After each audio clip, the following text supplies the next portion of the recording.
उसके साथ में विपिन जल्दी से अब प्रत्युषा की तरफ देखने लगता है।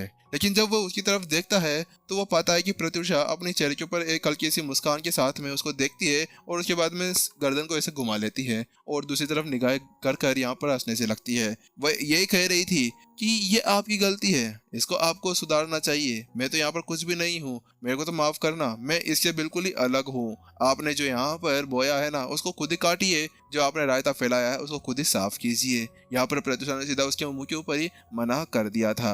उसकी ऐसी चीजों को देखने के बाद विपिन के दिल के अंदर तो यहाँ पर अब रोने का मन हो गया था। क्या प्रत्युषा, आप तो मेरी जीवन साथी हैं, आखिरकार आप यहाँ पर मेरे साथ में ऐसा कर सकते हैं। वास्तव में अब मैं यहाँ पर रोने वाला हूँ, लेकिन नहीं, यहाँ पर रो भी तो नहीं सकता। आखिरकार मैं अपनी पत्नी के सामने कैसे रो सकता हूँ। तो वही अब विपिन को पता चल गया था कि हाँ वास्तव में अब उसको कुछ करना होगा। तो वह कहता है ठीक है, मैं समझ सकता हूँ कि आप सभी यहाँ पर क्या चाहते हैं, लेकिन मेरी बात सुनिए। बात कुछ ऐसी है कि मैं यहाँ पर कभी भी एक जगह पर टिककर नहीं रहना चाहता, मैं हमेशा स्वतंत्र रहना चाहता हूँ। इसी वजह से मैं एक से दूसरी जगह जाता रहता हूँ। तो वहीं दूसरी तरफ यहाँ पर अब नीरव ये चीजें तोड़ना छोड़ने वाला था। अरे छोटी चीज के लिए यहाँ पर वो अपनी इस तरह की चीजों को तोड़ना छोड़ सकता था। वो कहता है अच्छा बस अनमोल भाई, इसी चीज की आप चिंता कर रहे हैं, इसी चिंता करने की कोई भी जरूरत नहीं है। आप यहाँ पर एक बार अपनी एल्डर की गद्दी संभाल लीजिए, यहाँ के मुखिया बन जाइए। उसके बाद में यहाँ पर मेरे ऊपर और यहाँ पर जो एल्डर अरविंद है उनके ऊपर ये सारा मामला छोड़ देना। उसके बाद में हम दोनों सारी चीजें संभाल लेंगे। बस आपको कब आना है, जब यहाँ पर कोई जरूरत का समय आ जाए या फिर जब भी यहाँ पर कोई प्रॉब्लम वगैरह आ जाए तो उसी को हल करने के लिए यहाँ पर आपको आना होगा। उसके अलावा आप कहीं भी जाके रहें, चाहे से यहाँ पर आप मॉल के अंदर चले जाएं, चाहे से आप यहाँ पर कहीं पे भी घूमने चले जाएं, उसके अंदर आप आपको कुछ भी नहीं कहने वाले हैं। वास्तव में अभी नीरव बिल्कुल भी नहीं छोड़ने वाला था। इस समय यहाँ पर सबसे ज्यादा अच्छी चीज यही थी कि वो यहाँ पर केवल उस अनमोल को अपना नेता बना ले, क्योंकि यहाँ पर उनके साथ में जो कुछ भी हुआ था ना उसको संभालने के लिए वही सबसे ज्यादा अच्छा था। सभी को यहाँ पर पूरी तरह से अपने मोटिवेशन के अंदर लाने के लिए वही सबसे ज्यादा अच्छा लग रहा था। तो वही विपिन फिर से एक और बहाना बनाते हुए कहता है, तो वह कहता है कि लेकिन मैं कैसे कर सकता हूँ, मैंने ऐसा कहा है कि मैं संत कबीले के बहुत दूर का एक रिश्तेदार हूँ, तो आखिरकार मैं यहाँ पर ऐसा कैसे कर सकता हूँ। इसके अलावा यहाँ पर मेरे अंदर कोई ऐसी ब्लड लाइन भी नहीं है जिसके साथ में मैं यहाँ का मुखिया बन सकूं। आगे जाकर कोई भी यहाँ पर मेरे ऊपर मुद्दा उठा सकता है कि यहाँ पर आपके पास में कोई शुद्ध रक्त रेखा नहीं है, कुछ भी नहीं है, तो आखिरकार यहाँ पर मैं कैसे यहाँ का मुखिया बन सकता हूँ। तो वहीं दूसरी तरफ विपिन तो ठहरा विपिन, लेकिन उससे ज्यादा सीनियर कौन था, नीरव था। तो उसने एक और चाल चल दी, हाँ बस इसकी चिंता ना करें, ये अगर ऐसा है तो ठीक है मान लेते हैं। लेकिन यहाँ पर अभी नीरव था ना जो अभी असली यद के ऊपर आ चुका था। अगर यहाँ पर उसको सामने वाले बंदों को यहाँ पर रखना है तो उसके साथ में उसकी बेटी की शादी वहाँ पर करा सकता था। उसके बाद में उसको यहीं पर रहना होता ना, आखिरकार उसकी बेटी उसके ऊपर राज जो चलाती, उसके बाद में तो वो कहीं जा ही नहीं सकता था। तो वहीं विपिन कहता है लेकिन यहाँ पर मेरी रक्त रेखा बहुत ज्यादा ही अशुद्ध है, आखिरकार मैं कैसे यहाँ पर ऐसा कर सकता हूँ। तो वहीं पर नीरव कहता है इसकी चिंता करने की कोई भी जरूरत नहीं है, आपको कोई भी चिंता नहीं है, आप चिंता ना करें, यहाँ पर मैं हूं ना नीरव, बस आपको चिंता करने की कोई भी जरूरत नहीं है। उसके बाद वो अरविंद की तरफ पलटता है और उससे कहता है एल्डर अरविंद एक काम करिए, जल्दी से जाइए और हमारे लिए वह जो ब्लड लाइन बेसिन है उसको लेकर आ जाइए, हमें एक बार यहाँ पर ब्लड लाइन चेक कर लेते हैं। तो उसके साथ में यहाँ पर जो अरविंद था हु के जाता है और हु से वापस आ जाता है और जल्दी वहाँ पर आकर एक बड़ी सी मशीन को लाकर रख देता है।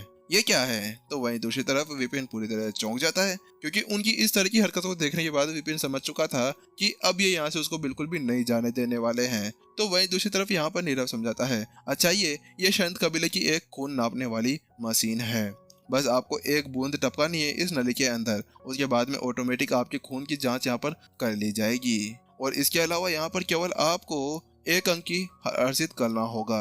बात कुछ ऐसी है कि इसके अंदर यहाँ पर 1 से लेकर 10 तक की मान्यता रखनी जाती है।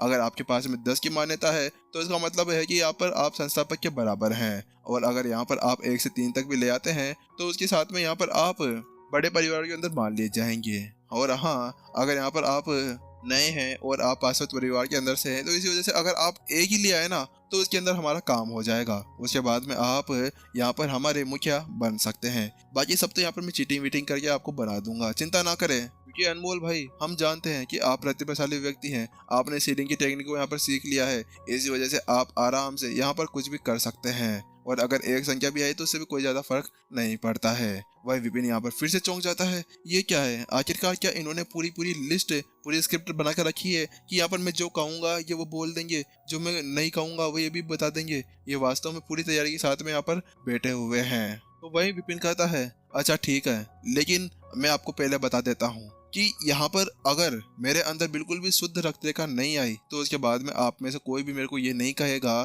कि यहाँ पर मैं रह सकता हूँ। तो वहीं दूसरी तरफ यहाँ पर अरविंद थोड़ी देर के लिए चौंक जाता है। तो उसके बाद में वो कहता है, हाँ अच्छा ठीक है, आप जैसा चाहें।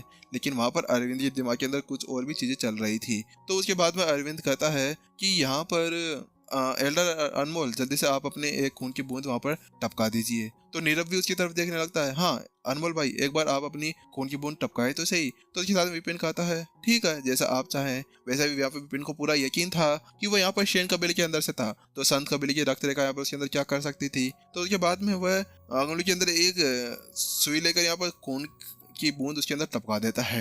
वैंग, अगले पल यहाँ पर जो उसके अंदर नाली बनी हुई थी ना, उसके अंदर से वो खून की बूंद बहती बहती यहाँ पर एक छेद के अंदर जाकर गिर जाती है। जैसे वैसा गिरती है उसके अगले पल वो मशीन पूरी तरह से हिलने से लगती है और उसके अंदर यहाँ पर आग से जलने लगती है। और उसके बाद में जो उसके ऊपर यहाँ पर वो सुई लगी हुई थी वह धीरे धीरे धीरे बढ़ते हुए यहाँ पर आगे जाते जा रही थी। 5, 6, 7 और ये 8 और ये लास्ट में जाते जाते 9 और आखिरकार वह यहाँ पर 9 के ऊपर जाकर रुक जाती है। ये क्या है, ये मशीन खराब है, ये मशीन खराब है, ऐसा हो ही नहीं सकता, मेरे पास में 9 संख्या की कोई भी ब्लड लाइन हो ही नहीं सकती। विपिन का दिमाग पूरी तरह से फिर चुका था, क्योंकि वास्तव में यहाँ पर वह शन कबीले से तो अंदर से तो था ही नहीं, और आखिरकार वह शेन कबीले के अंदर से आया हुआ था। वहाँ की एक प्रतिभा था, वहाँ का एक बच्चा था, तो आखिरकार शन कबीला यहाँ से कैसे आ सकता था। कहीं ऐसा तो नहीं कि मेरे पापा का कोई काम है, ये वास्तव में नहीं, ऐसा नहीं हो सकता। विपिन ने जल्दी से उन सभी विचारों को यहाँ पर त्याग दिया। आखिरकार यहाँ पर वैसा कुछ भी नहीं सोच सकता था। वहीं दूसरी तरफ सभी एल्डर्स एक बार के लिए तो यहाँ पर पूरी तरह से बेहोश हो गए थे, लेकिन उसके बाद में उनका दिल दुख दुख दुख दुख दुख दुख करने लगा था, वास्तव में बिल्कुल एक जनरेटर की तरह। और उसके बाद में यहाँ पर उनका ऐसा मन हो रहा था कि वो वहाँ पर उछल कूद करने लगे, पूरे गार्डन में यहाँ पर हु करने लगे, लेकिन वो ऐसा कुछ नहीं कर सकते थे। आखिरकार वो कौन थे, वो थे संत कबीले के एल्डर्स। इसी वजह से यहाँ पर वो ऐसा कुछ भी नहीं करना चाह रहे थे, कि अब उन्हें यहाँ पर पता चल चुका था कि अगर अनमोल पहले भी यहाँ पर आ जाता तो उसके बाद में वो उसको सीधा यहाँ पर अपने गद्दे के ऊपर बिठा देते, क्योंकि आखिरकार 9 की जो संख्या है ना वह यहाँ पर किसी के पास में भी नहीं थी, ये बहुत ज्यादा अधिक थी। आखिरकार इसके अंदर यहाँ पर इस तरह की संख्या को लाना कोई आसान काम बिल्कुल भी नहीं था।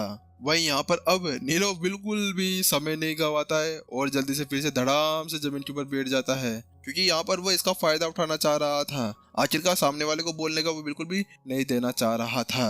प्लीज अब अनमोल भाई आप ही हैं जो हमारे यहाँ के मुखिया बन सकते हैं, प्लीज आप बन जाइए, मैं आपसे यहाँ पर गुजारिश करता हूँ, आप ही हैं जो हमारे संत कबीले को यहाँ पर संभाल सकते हैं, आप बन जाइए, प्लीज बन जाइए। भाई अब विपिन फिर से उनको समझाने की कोशिश करने लगता है, लेकिन मैं कैसे बन जाऊं, मैं यहाँ पर पासवान परिवार के अंदर से हूँ और मुझे लगता है कि मशीन खराब हो गई है, इसी वजह से ऐसा बता रही है। तो वही नीरव उससे कहता है, नहीं ये मशीन खराब नहीं हुई है, बात कुछ ऐसी है कि जो संत कबीला है ना उसके अंदर पासवान परिवार के अंदर से भी कभी कभी यहाँ पर प्रतिभाएं निकलकर बाहर आ जाती है, उसकी वजह से यहाँ पर संत कबीले के अंदर पासवान परिवार के जो लोग होते हैं उनकी भी ब्लड लाइन को यहाँ पर टेस्ट किया जाता है, क्योंकि बहुत बार ऐसा हो रखा है कि यहाँ पर पासवान परिवार के अंदर से भी कोई शुद्ध ब्लड लाइन वाला बाहर निकलकर आ जाए। और इसी वजह से यहाँ पर आप बिल्कुल भी भौचक्के मत होइए कि यहाँ पर आप भी इसी तरह से बाहर निकल कर आए हैं। वास्तव में ये बात नॉर्मल थी, यहाँ पर नीरव और सभी भी जानते थे कि हाँ ऐसा हो जाया करता था। उसके बाद में नीरव फिर से कहता है, प्लीज प्लीज आप हमारी बात मान लीजिए, हमें आपकी अभी जरूरत है, बहुत ज्यादा जरूरत है, इस समय हमें आपकी बहुत ज्यादा जरूरत पड़ चुकी है, क्योंकि आप ही है जो हमारे सभी मेंबर्स को यहाँ पर पूरी तरह से उत्साह भर सकते हैं, आप ही है जो सभी को यहाँ पर संभाल सकते हैं। यहाँ पर अब विपिन का पूरा धीरे से दिमाग खराब हो चुका था, उसने तो अपने बाल तक नोच लिए थे, क्योंकि वह सामने वाले बंदों को समझाने की कोशिश कर रहा था, लेकिन हर बार नहीं, वो तो मानने का नाम तक नहीं ले रहे थे। वास्तव में विपिन यहाँ पर ये बात बोलता तो उसकी तरफ यहाँ पर वो कुछ और उठा कर ले आते, और वहाँ पर वो बात बोलता तो उसके साथ में यहाँ पर ये ले आते।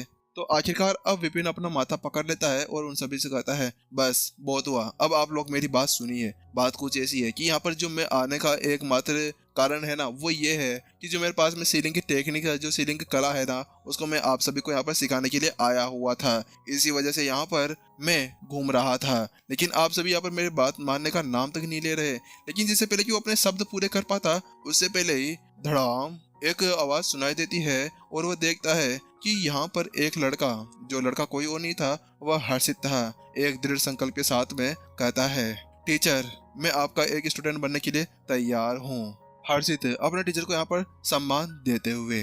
लेकिन वहीं दूसरी तरफ ये क्या है? वहां पर विपिन पूरी तरह से सन्न रह चुका था, अपनी जगह पर उछल चुका था कि वास्तव में विपिन ने जितना सोचा था ना, उसे ज्यादा तेज तो यहाँ पर संत कबीले के सभी निकल गए।